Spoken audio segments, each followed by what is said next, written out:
Subscribe to the channel and comment down below saying, I subscribe to enter this month's shoutout giveaway. Roberto Luongo. Boards, hurled there, they score!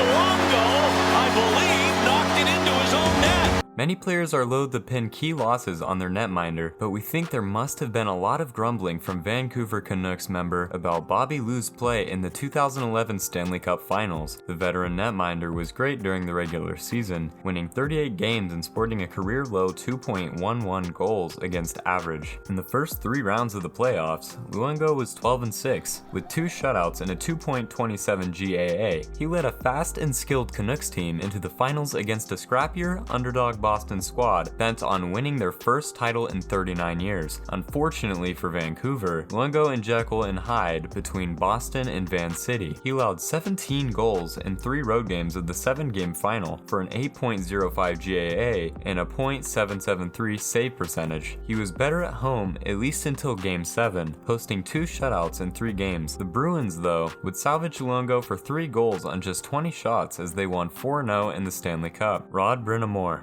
Justin Williams and their defensemen were kind of battling in front, and it was just kind of sitting there, and I was like, oh my gosh, I got to get to this. The 2002 Carolina Hurricanes were a revelation, creeping into the playoffs with 91 points as the Ione representative from the old Southeast Division. They were a veteran team that relied on the contributions from geezers like Ron Francis, then 38, Glenn Wesley, 33, Martin Galenius, 31, Brett Hedican, 31, Brind'Amour, 31, and goalie Arturs Erb, 34. They took 6 games each to send New Jersey, then Montreal, and then Toronto packing en route to facing the very powerful Detroit Red Wings in the finals. Brind'Amour was his usual reliable self in the regular season, his 13th in the NHL, scoring 55 points in 81 games. Through the first 18 games of the playoffs, he was par for the course, scoring 3 goals and adding 8 assists. Brind'Amour faltered against the Wings when the Canes needed his scoring, recording just 1 goal and logging a -3 in 5 games as Carolina lost 4-1. Ilya Kovalchuk.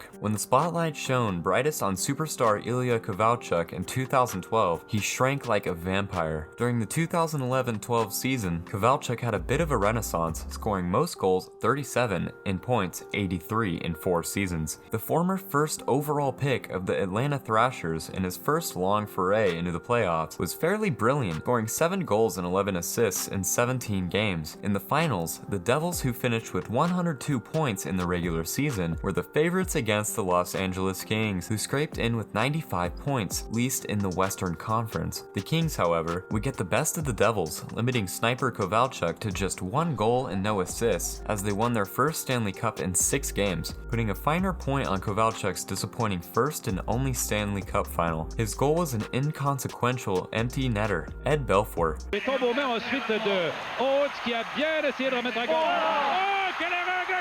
He is enshrined in the Hockey Hall of Fame, but Ed Belfour's performance in the 1992 Stanley Cup Finals for Chicago resides somewhere in the Hall of Shame. Eddie the Eagle had a fairly average season with the Blackhawks in 1991 to 1992, going 28-18-10 with a 2.7 goals against average. Like all good players though, he elevated his play in the postseason, helping Chicago beat St. Louis 4-2 in the first round of the playoffs, and then back-to-back series sweeps of Detroit and Edmonton. While he wasn't unbeatable, he did post a shutout and a GAA of 2.0 in the 2 sweeps. His mojo took a licking against the mighty Pittsburgh Penguins as they swept aside Chicago in 4 straight to win their second back-to-back titles. Belfour was lit up for 11 goals on 88 shots, .875 save percentage, and he was yanked in favor of Dominic Hasek in Game 4 after surrendering 4 goals on 25 shots in a 6-5 series-ending defeat. This brings us to the end of our video. I hope you enjoyed it. Hit like if you did, and don't forget to subscribe to our channel so that you don't miss out on any of our future videos. Also, watch the 2 videos that are on your screen because I'm sure you'll love them. With that, I'll see you in the next video.